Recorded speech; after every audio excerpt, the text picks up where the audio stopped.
Hello, good morning, जोहार, मैं संजय और आप देख रहे हैं न्यूज झारखंड। समय हो चला है झारखंड की खबरों को जानने का, उनसे अपडेट होने का। तो चलिए जानते हैं आज की झारखंड के 25 मुख्य बड़ी खबरों को। उससे पहले अगर आप न्यूज झारखंड चैनल पर नए हैं तो इस चैनल को सब्सक्राइब करके बेल आइकन प्रेस कर दीजिए, जिससे आपके पास झारखंड की हर एक छोटी बड़ी खबर का अपडेट आप तक पहुंचता रहे। तो चलिए शुरुआत करते हैं आज की पहली और महत्वपूर्ण बड़ी खबर से। सेना ने कहा, पाकिस्तान ने सीज फायर तोड़ा तो तगड़ा जवाब देंगे। ऑपरेशन सिंदूर में दुश्मन के 40 सैनिक अफसर मारे, 100 से ज्यादा आतंकी ढेर किए। भारत पाकिस्तान के बीच सीज फायर के 25 घंटे बाद रविवार को तीनों सेनाओं ने प्रेस कॉन्फ्रेंस की। इसमें director general of military operation DGMO lieutenant general Rajiv Ghai, vice admiral AN Pramod और एयर मार्शल अवधेश कुमार भारती ने ऑपरेशन सिंदूर की जानकारी दी। लेफ्टिनेंट जनरल राजीव घई ने कहा, आप सबको पता है कि पहलगाम अटैक में किस क्रूरता से 26 लोगों को मारा गया था। इसके बाद भारतीय सेना ने पाकिस्तान और POK स्थित आतंकी ठिकानों को टारगेट किया। इसमें दुश्मनों को भारी नुकसान हुआ। घई ने बताया, ऑपरेशन सिंदूर के तहत 7 मई को हुई कार्रवाई में सीमा पार 9 ठिकानों पर हमने 100 आतंकवादी मार गिराए। इसमें कंधार हाईजैक और पुलवामा अटैक में शामिल 3 बड़े आतंकी चेहरे भी शामिल थे। 7 मई को हुई कार्रवाई के बाद पाकिस्तान ने ड्रोन और मिसाइल से हमारे बॉर्डर स्टेट्स में स्थित सैन्य ठिकानों पर हमले की कोशिश की। हमने उन्हें हवा में ही मार गिराया, एक भी टारगेट सक्सेस नहीं होने दिया। इसके बाद हमने पाकिस्तान को जवाब देते हुए सख्त कार्रवाई की, जिसमें पाकिस्तान सेना के 35 से 40 सैनिक और अफसर मार गिराए। बॉर्डर और LOC पर हुई पाकिस्तानी सेना की गोलीबारी में हमारे 5 जवान शहीद हुए हैं। ऑपरेशन सिंदूर के बाद PM का आदेश, वहां से गोली चलेगी तो यहां से गोला चलेगा। आतंकी ठिकाने तबाह कर पाकिस्तान को जानकारी दी थी। 7 मई को ऑपरेशन सिंदूर के बाद PM मोदी ने सेना को आदेश दिया है कि पाकिस्तान से गोली चलेगी तो यहां से गोला चलेगा। सरकार से जुड़े सूत्रों ने न्यूज एजेंसी PTI को बताया कि पाकिस्तान की हर कार्रवाई का भारत कड़ा जवाब देगा। ऑपरेशन सिंदूर अभी खत्म नहीं हुआ है और सीमा पार आतंकवाद के खिलाफ भारत का एक्शन अब सामान्य बात हो जाएगी। भारत कश्मीर मुद्दे में मध्यस्थता को कभी स्वीकार नहीं करेगा। अब केवल एक ही मामला बचा है, पाकिस्तान के कब्जे वाले कश्मीर, POK की वापसी। बात करने के लिए और कुछ नहीं है। पहलगाम हमले के बाद भारत ने नई दिल्ली से संपर्क करने वाले देशों से कहा था कि वह पाकिस्तानी क्षेत्रों में आतंकी ढांचे पर हमला करेगा। भारत ने 7 मई को पाकिस्तान के DGMO को बताया था कि उसने पाकिस्तान में आतंकी ढांचे पर हमला किया है, लेकिन उन्होंने कोई जवाब नहीं दिया। आज से मेधा दूध होगा 2 रुपए प्रति लीटर महंगा। मेधा डेयरी ने भी दूध के दामों में बढ़ोतरी कर दी है। यह बढ़ोतरी आज सोमवार से लागू होगी। सभी प्रकार के दूध के दाम में 2 रुपए प्रति लीटर की वृद्धि हुई है, जबकि आधा लीटर दूध में 1 रुपए की बढ़ोतरी की गई है। कंपनी ने स्लिम, ताजा, शक्ति स्पेशल और काऊ मिल्क के साथ साथ खोवा दूध और छेना दूध के दाम में भी बढ़ोतरी की है। मेधा डेयरी के MD जयदेव विश्वास ने कहा है कि लागत मूल्यों में वृद्धि के कारण दूध की कीमतों में बढ़ोतरी की गई है। नई कीमत सोमवार से लागू होगी। धनबाद में मजदूरों से भरी बस पलटी, 40 घायल, हाथ पैर समेत शरीर के कई हिस्से में चोट। SNMCH रेफर, गिरिडीह के रहने वाले हैं सभी। धनबाद में रविवार को मजदूरों से भरी बस पलट गई। इस घटना में 40 मजदूर घायल हुए हैं। घटना तोपचांची थाना क्षेत्र के NH19 लेदा टांड़ के पास की है। सभी घायल मजदूरों को SNMCH में भर्ती कराया गया है। सभी घायल मजदूर गिरिडीह जिले के पीरटांड और मधुबन के रहने वाले हैं। वे कतरास की कोयला खदान में काम करने जा रहे थे। हादसे के बाद स्थानीय लोगों ने घायलों को तोपचांची साहू बहियार स्वास्थ्य केंद्र पहुंचाया। तोपचांची अस्पताल में एक साथ इतने घायलों के पहुंचने से जगह की कमी हो गई। घायल मजदूरों को हाथ पैर समेत शरीर के कई हिस्सों में चोट आई है। प्राथमिक उपचार के बाद सभी घायलों को बेहतर इलाज के लिए धनबाद के SNMCH रेफर कर दिया गया। करीब 6 एम्बुलेंस से घायलों को धनबाद भेजा गया। पिकअप वैन चालक पंकज हेम्ब्रम ने बताया कि वह मजदूरों को कतरास ले जा रहा था। वहां से मजदूर कोयला खदान से कोयला निकालकर वाहनों में लोडिंग का काम करते हैं। पुलिस मौके पर पहुंचकर मामले की जांच कर रही है। घायल मजदूर मितलाल मरांडी ने बताया कि ड्राइवर वाहन संभाल नहीं सका और सड़क पर पलट गई। तेज रफ्तार हाईवा की चपेट में आने से बाइक सवार 2 युवकों की मौत। जमशेदपुर के मानगो स्थित गोलचक्कर के पास रविवार शाम भीषण सड़क हादसा हुआ।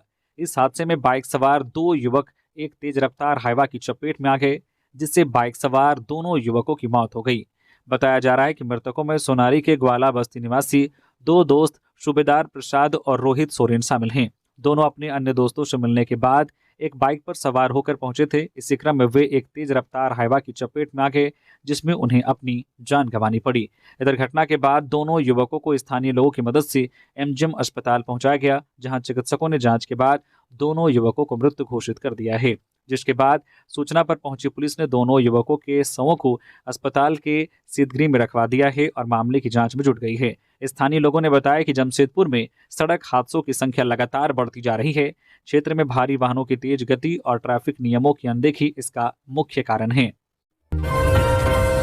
ऑपरेशन सिंदूर में शहीद हुए जवानों के लिए विशेष पूजा। देवघर मंदिर के पुजारियों ने किया हवन, आत्मा की शांति और सेना की रक्षा की कामना की। ऑपरेशन सिंदूर के दौरान शहीद हुए जवानों और मारे गए आम लोगों के लिए देवघर के बाबा बैद्यनाथ धाम में विशेष पूजा अर्चना की गई। तीर्थ पुरोहित चंद्रशेखर खवाड़े के नेतृत्व में बाबा बैद्यनाथ मनोकामना लिंक पर जलार्पण और पूजन किया गया। जलार्पण ललन द्वारी की देखरेख में विशेष हवन का आयोजन हुआ। इस दौरान तीर्थ पुरोहितों और विभिन्न प्रदेशों से आए श्रद्धालुओं ने आहुति अर्पित की। सभी ने भारतीय सेना के शौर्य को बढ़ाने और शहीद सैनिकों की आत्मा की शांति के लिए बाबा बैद्यनाथ और माता पार्वती से प्रार्थना की।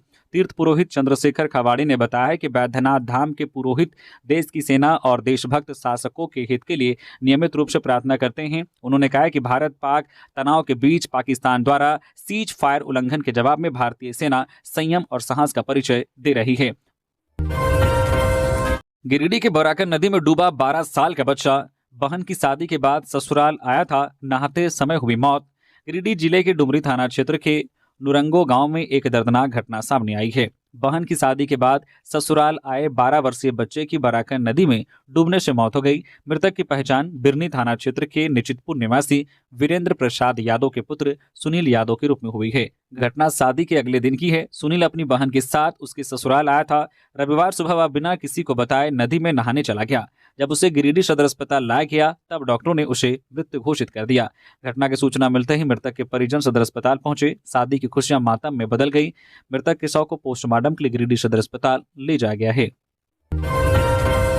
झारखंड में भीषण गर्मी का प्रकोप। 8 जिलों में 16 मई तक चलेंगी गर्म हवाएं, लोगों को सावधान रहने की सलाह। झारखंड के संताल परगना में भीषण गर्मी का प्रकोप देखा जा रहा है। पाकुड़ और गोड्डा जिले का उच्चतम तापमान 41.6 डिग्री सेल्सियस पहुंच गया है। कोल्हान के सरायकेला खारसावां जिले का भी अधिकतम पारा 41.6 डिग्री सेंटीग्रेड दर्ज किया गया है। मौसम विभाग ने यह जानकारी दी है। मौसम विभाग ने बताया कि पिछले 24 घंटे के दौरान राजधानी रांची समेत राज्य के दक्षिणी और मध्य भागों में गरज के साथ बारिश और बूंदाबांदी हुई। रांची के मांडर में 12.8 मिलीमीटर वर्षा हुई। बोकारो थर्मल में 10.4 मिलीमीटर वर्षा हुई। वहीं रांची मौसम विज्ञान विभाग केंद्र के उप निदेशक अभिषेक आनंद ने कहा है कि झारखंड के उत्तर पूर्वी भाग खासकर संताल परगना के जिलों में रविवार को गर्म और उमस भरा मौसम रहा।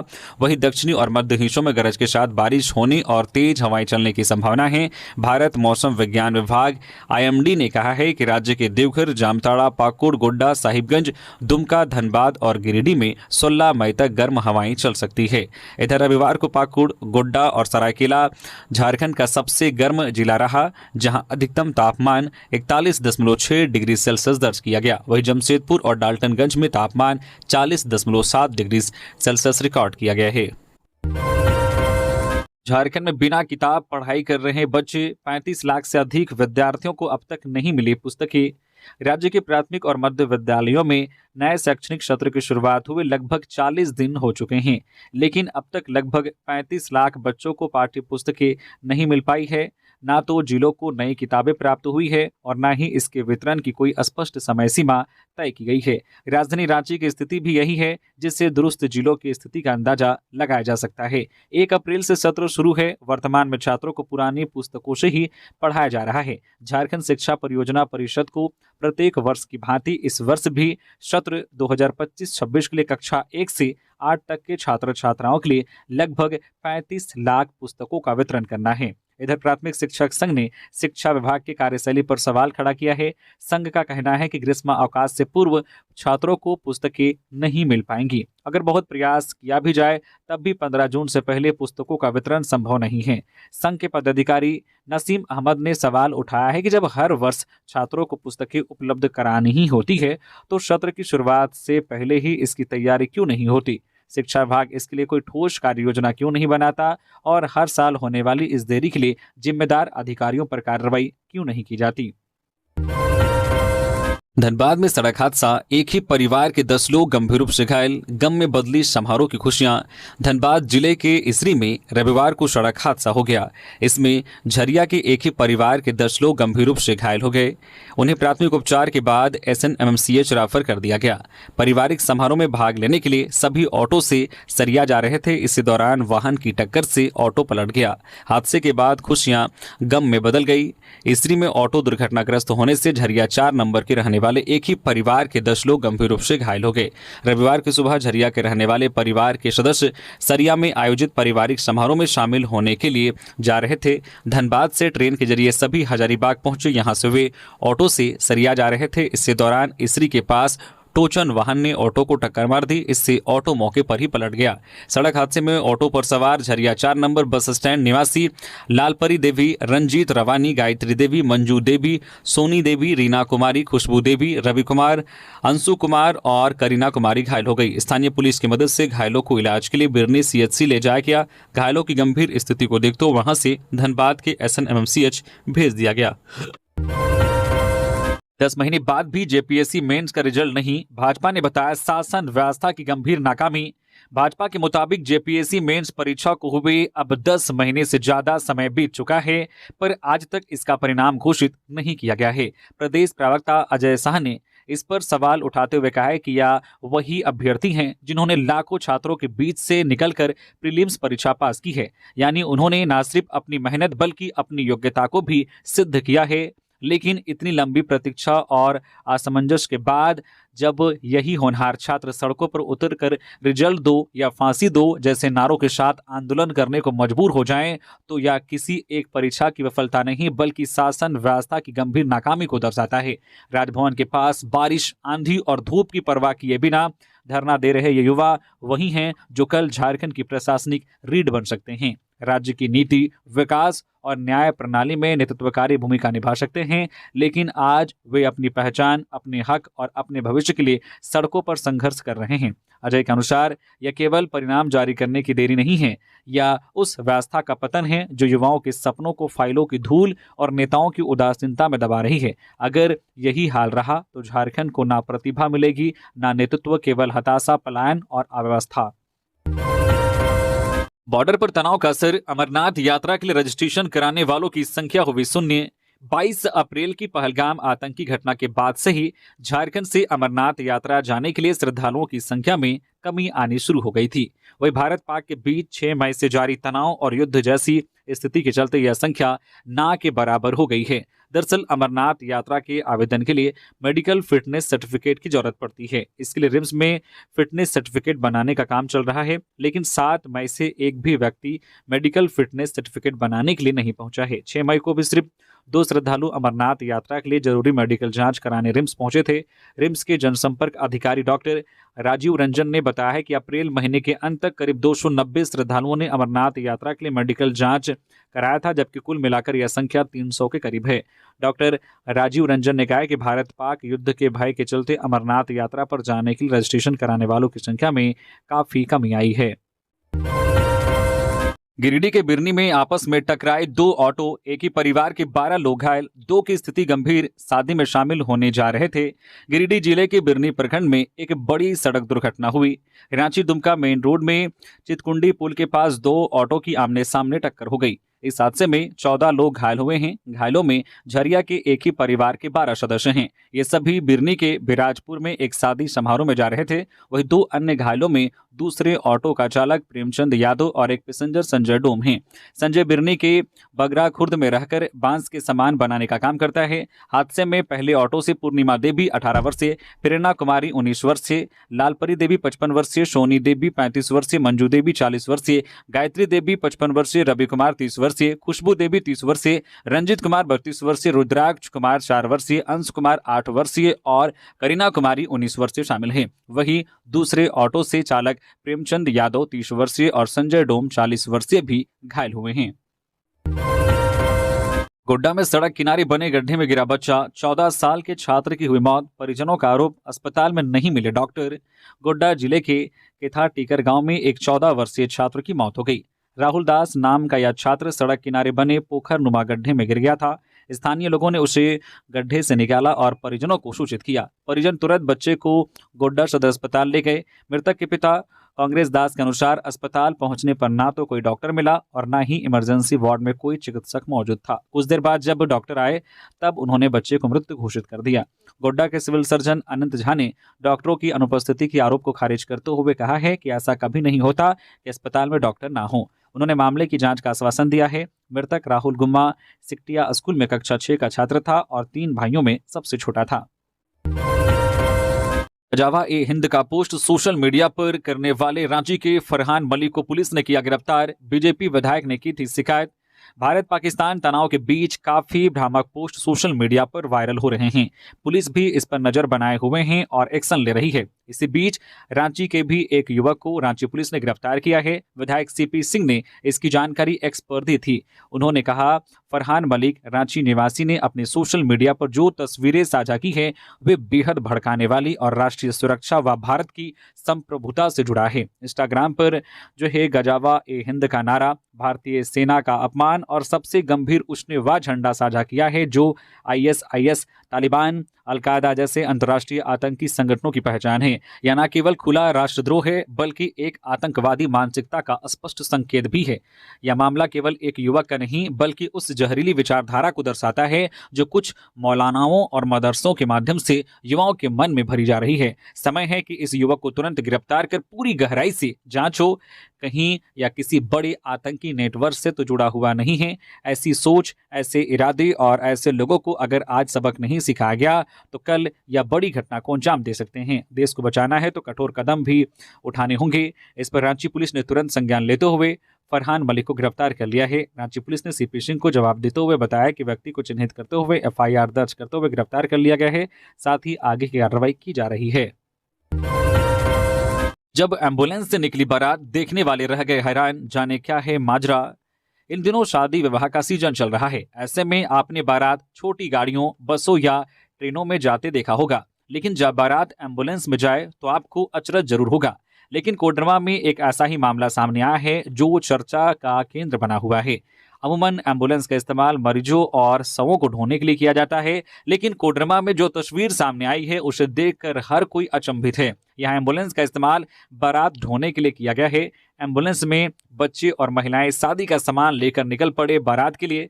दरअसल यह एम्बुलेंस बिहार के मगध मेडिकल कॉलेज में इस्तेमाल की जाती है। इस एम्बुलेंस के चालक और ऑनर मुकेश कुमार के साले की शादी है। जोरदार लगन के कारण मुकेश को बारात जाने के लिए दूसरी गाड़ी नहीं मिली। फिर क्या, मुकेश अपने परिवार के साथ साले की शादी में शिरकत करने एम्बुलेंस से ही निकल पड़े। इस संबंध में एम्बुलेंस चालक और ओनर मुकेश ने बताया कि साले की शादी में जाना जरूरी है और गाड़ी नहीं मिली, इस कारण वे अपने परिवार के साथ शादी में एम्बुलेंस से ही जा रहे हैं। जिसने भी यह दृश्य देखा वो अचंभित हो गया और पूरे कोडरमा में इस बात की चर्चा हो रही है। अमोल होमकर सहित 4 IPS केंद्र में IG रैंक में हुए इम्पैनल। केंद्रीय गृह मंत्रालय ने जारी की सूची। झारखंड के तेज तर्रार IPS अधिकारी IG अभियान अमोल वेणुकांत होमकर सहित झारखंड कैडर के 4 IPS अफसरों को केंद्र में IG रैंक में इम्पैनल किया गया है। इस संबंध में केंद्रीय गृह मंत्रालय के द्वारा इम्पैनल सूची भी जारी कर दी गई है। झारखंड कैडर के 4 IPS अधिकारी IG रैंक में केंद्र में इम्पैनल हुए हैं। इसमें सबसे प्रमुख नाम 2004 बैच के IPS अधिकारी अमोल वेणुकांत होमकर का है। दूसरा नाम IPS प्रभात कुमार का है। प्रभात कुमार 2005 बैच के IPS हैं। तीसरा नाम कुलदीप त्रिवेदी का है। त्रिवेदी 2007 बैच के IPS अधिकारी हैं। वही चौथा नाम IPS अनूप बिरथरे का है। अनूप बिरथरे भी 2007 बैच के IPS हैं। ऑपरेशन सिंदूर की सफलता पर गढ़वा में मनाया गया सिंदूर उत्सव। महिलाओं ने एक दूसरे को लगाया सिंदूर। ऑपरेशन सिंदूर की सफलता के बाद गढ़वा की महिलाओं ने एक दूसरे को सिंदूर लगाकर जश्न मनाया। जब से पहलगाम में आतंकियों ने 26 पर्यटकों की हत्या की थी, तब से पूरे देश में गुस्से का माहौल था। लेकिन जब से भारतीय सेना ने ऑपरेशन सिंदूर चलाकर आतंकवादियों को उनके मांद में ही मार गिराया है, तब से देश में गुस्सा थोड़ा शांत हुआ है। ऑपरेशन सिंदूर की सफलता के बाद पूरे देश में जश्न का माहौल है। इसी के तहत गढ़वा शहर के रॉकी मोहल्ला में कशोधन समाज की महिलाओं ने ऑपरेशन सिंदूर की सफलता पर भारतीय सेना के सम्मान में एक दूसरे को सिंदूर लगाकर सिंदूर उत्सव मनाया। महिलाओं ने कहा है कि ऑपरेशन सिंदूर भारतीय सेना द्वारा चलाया गया था। वहीं महिलाओं ने एक स्वर में कहा है कि जिस तरह से पहलगाम में आतंकवादियों ने भारत की बहनों के वैवाहिक जीवन को बर्बाद किया था, उसके बाद ही भारत के प्रधानमंत्री नरेंद्र मोदी ने उन आतंकियों को खत्म करने के लिए कहा था और सेना के जवानों ने उन आतंकियों के परिवारों को खत्म करने का काम किया। बोकारो में घर के अंदर सिर कुचलकर वृद्ध की हत्या से मची सनसनी, जांच में जुटी पुलिस।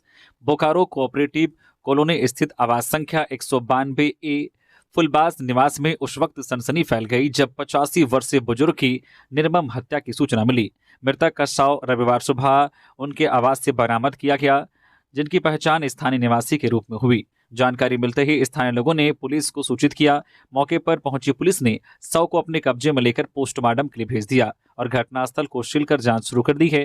प्रारंभिक जानकारी के अनुसार बुजुर्ग की हत्या सिर कुचलकर की गई है, जिससे इलाके में दहशत का माहौल है। फिलहाल हत्या के पीछे की वजह स्पष्ट नहीं हो सकी है। पुलिस विभिन्न पहलुओं पर जांच कर रही है, जिसमें रंजिश, लूटपाट या पारिवारिक विवाद जो है शामिल हो सकते हैं। कोऑपरेटिव कॉलोनी जैसे शांत इलाके में हुई इस जघन्य वारदात ने लोगों को सख्ते में डाल दिया है। पुलिस ने आश्वासन दिया है कि जल्द ही घटना की गुत्थी सुलझा ली जाएगी और दोषियों को कानून के कटघरे में लाया जाएगा।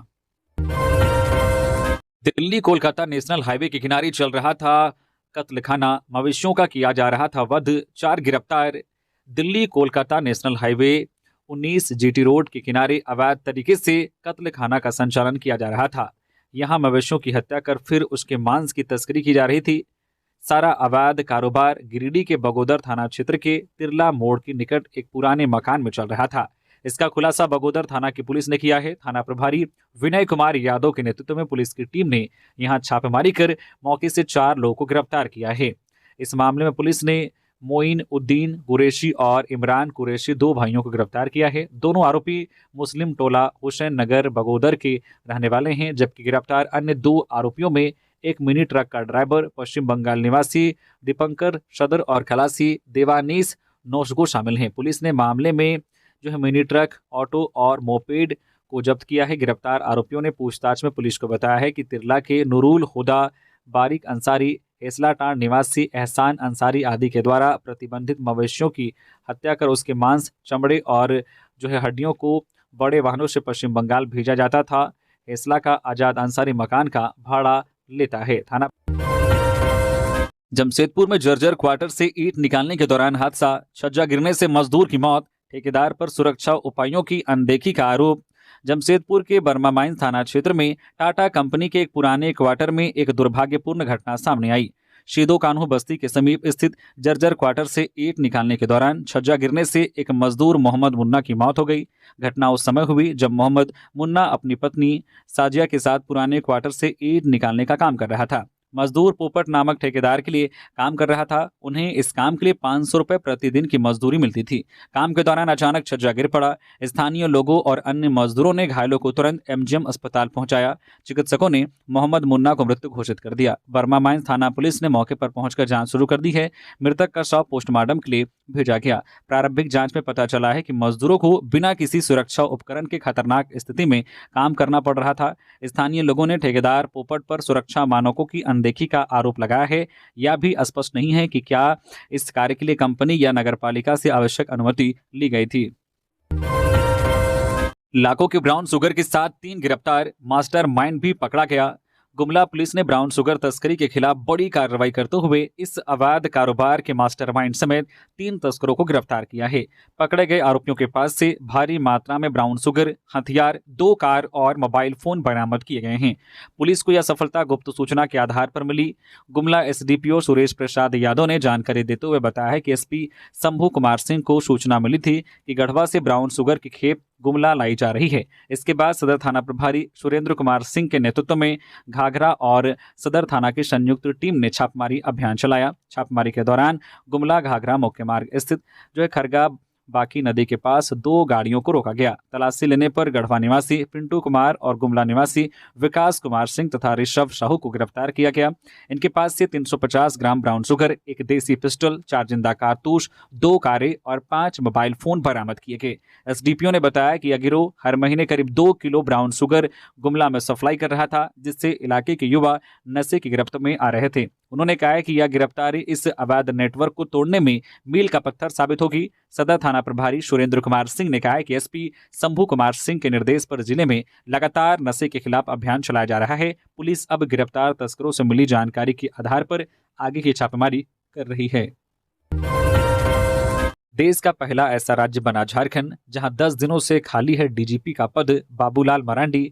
झारखंड प्रदेश अध्यक्ष बाबूलाल मरांडी ने एक बार फिर से सरकार को अड़े हाथों लिया है।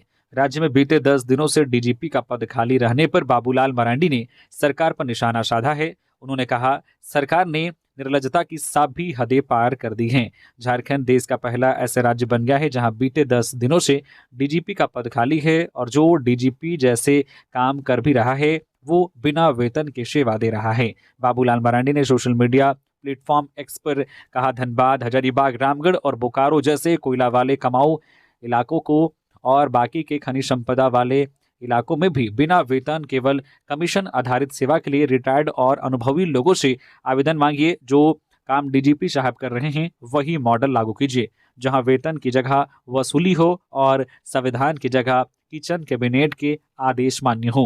बाबूलाल मरांडी ने राज्य सरकार पर संविधान के अनुच्छेद 312 को नकारने का भी आरोप लगाया है। उन्होंने कहा कि हेमंत सोरेन अब शायद खुद को सर्वोच्च न्यायालय से भी ऊपर मान बैठे हैं और प्रशासन को बहुत नीचे गिरा दिया गया है। आज झारखंड वहां पहुंच चुका है जहां जेपीएससी की हर कुर्सी बोली पर बिक रही है और यूपीएससी से चयनित अधिकारियों को भी रेट लिस्ट से होकर गुजरना पड़ता है। जेएमएम का बाबूलाल को संदेश, झूठ फैलाने के बजाय रचनात्मक सुझाव दे। कहा, डीजीपी का मुद्दा उठाना हास्यास्पद। झारखंड मुक्ति मोर्चा जेएमएम ने भारतीय जनता पार्टी के नेता बाबूलाल मरांडी पर तीखा राजनीतिक हमला करते हुए कहा है कि वे अब राज्य की राजनीति में अपनी प्रासंगिकता बनाए रखने के लिए बेबुनियाद आरोपों का सहारा ले रहे हैं। जेएमएम की ओर से जारी बयान में कहा गया है कि डीजीपी नियुक्ति को लेकर हेमंत सोरेन सरकार पर सवाल उठाने से पहले बाबूलाल मरांडी को अपने शासनकाल की ओर देखना चाहिए, जिसने भ्रष्टाचार और नौकरशाही के खेल से मौजूदा व्यवस्था की नींव रखी थी। आज जिन मुद्दों पर मरांडी जी शोर मचा रहे हैं वे उन्हीं की सरकार की देन है। तब की नीतियों ने ही प्रशासन को इस स्थिति में पहुंचाया। जेएमएम ने मरांडी के बयान को हास्यास्पद करार देते हुए कहा है कि अगर उनके पास कोई ठोस प्रमाण है तो सार्वजनिक करे, अन्यथा झूठ बोलकर जनता को गुमराह करने की साजिश बंद करे। समझौते के बाद पिपरवार टंडवा मुख्य मार्ग से 24 घंटे बाद जाम हटा। रांची टंडवा मुख्य पथ पर शनिवार को हुए दर्दनाक सड़क हादसे के बाद 24 घंटे तक जाम रहा। टंडवा पिपरवार मुख्य मार्ग रविवार को दोपहर 12 बजे समझौता वार्ता के बाद खोला गया। यह समझौता पिपरवार थाना प्रभारी प्रशांत मिश्रा, प्रखंड प्रमुख रीना कुमारी, जेसीएमयू के एरिया सेक्रेटरी इकबाल हुसैन और सैकड़ों ग्रामीणों की उपस्थिति में हुआ। इसमें मृतक बीजू तिर्की के परिजनों को ट्रांसपोर्ट कंपनी द्वारा 2 लाख रुपए और आपदा राहत कोष से 3 लाख रुपए की सहायता उपलब्ध कराने का आश्वासन दिया गया। ज्ञात हो कि शनिवार को दोपहर करीब 11 बजे टंडवा थाना क्षेत्र के मंडेर गांव निवासी 20 वर्षीय बीजू तिर्की अपने पल्सर बाइक से कल्याणपुर की ओर जा रहा था। इसी दौरान कल्याणपुर पुल के पास एक अज्ञात कोयला लदे भारी वाहन ने उसकी बाइक को अपनी चपेट में ले लिया। इसमें बीजू की घटनास्थल पर ही मौत हो गई, जबकि बाइक पर पीछे बैठे 2 अन्य युवक पवन मुंडा और प्रदीप उरांव गंभीर रूप से घायल हो गए। स्थानीय ग्रामीणों ने तत्परता दिखाते हुए दोनों घायलों को टंडवा सीएचसी पहुंचाया, जहां प्राथमिक इलाज के बाद उन्हें बेहतर इलाज के लिए रेफर कर दिया गया। उनकी स्थिति चिंताजनक बनी हुई है। घटना के तुरंत बाद गुस्साए ग्रामीणों ने मृतक के शव के साथ पिपरवार टंडवा मुख्य पथ को जाम कर दिया। सुबह 11:30 बजे से ही सड़क के दोनों ओर कोयला लदे हाईवा, डंपर और ट्रकों की कतार लग गई थी। प्रशासन और ट्रांसपोर्ट कंपनी के प्रतिनिधियों के साथ कई दौरे की वार्ता के बाद रविवार दोपहर जाम हटाया गया। बोकारो में डीवीसी टावर पर मिला मजदूर का शव, 120 फीट ऊंचाई से उतारा गया शव। बोकारो जिले में चास मुफस्सिल थाना क्षेत्र के पुपुनकी स्थित जोलाहाडी गांव में एक चौंकाने वाली घटना सामने आई है। डीवीसी के 132 केवी ट्रांसमिशन टावर पर 35 वर्षीय मजदूर विनय सोरेन का शव लटका मिला। शव को 120 फीट की ऊंचाई से उतारने के लिए विधायक श्वेता सिंह के निर्देश पर बिजली आपूर्ति बंद करनी पड़ी। पुलिस ने शव को पोस्टमार्टम के लिए भेज दिया है। मृतक विजय सोरेन धनबाद जिले के पूर्वी टुंडी थाना क्षेत्र के नौडीहा गांव के रहने वाला था। वह पिछले 1 साल से अपने ससुराल जोलाहाडी गांव में रहकर मजदूरी कर रहा था। परिजनों और ग्रामीणों ने किसी दुश्मनी से इनकार किया है। वाराणसी कल्याण केंद्र की राज्य सरकार से मांग, झारखंड में जल्द लागू हो पेशा कानून। झारखंड में पेशा कानून लागू करने के लिए मांग वाराणसी कल्याण केंद्र लगातार कर रही है। वाराणसी कल्याण केंद्र देश भर में 1952 से जनजाति समाज का विकास के लिए पूरे देश में काम कर रही है। पेशा कानून को लागू करने को लेकर रांची में प्रेस वार्ता की गई, जिसमें 5वीं अनुसूची के क्षेत्र जनजाति समाज की परंपरागत रूढ़ी व्यवस्था एवं संसाधनों एवं अधिकार के लिए बने पेशा कानून को झारखंड में लागू करने के लिए चर्चा की गई। वाराणसी कल्याण केंद्र के राज्य संयोजक संदीप उरांव ने कहा है कि जनजातीय समाज को ध्यान में रखकर झारखंड अलग राज्य बना। उन्होंने कहा है कि 1996 में एक कानून बना जिसके तहत जनजाति समाज के जल, जंगल और जमीन की रक्षा करने का अधिकार दिया है। उन्होंने कहा है कि इस कानून के तहत जनजाति समाज की सभ्यता और संस्कृति को ध्यान में रखकर विकास करना, उसके धार्मिक व्यवस्था के तहत शासन और प्रशासन का नियंत्रण करना है। लेकिन झारखंड में अब तक इस कानून को लागू नहीं किया गया है। तो ये थी झारखंड की टॉप बड़ी खबरें। इसी तरह से झारखंड की हर एक छोटी बड़ी खबर देखने के लिए प्लीज न्यूज झारखंड चैनल को सब्सक्राइब करके बेल आइकन प्रेस कर दीजिए, जिससे आपके पास झारखंड की हर एक छोटी बड़ी खबर का अपडेट आप तक पहुंचता रहे। तो अभी के लिए बस इतना ही, हमें दीजिए इजाजत, फिर मिलते हैं नेक्स्ट खबरों के साथ। धन्यवाद।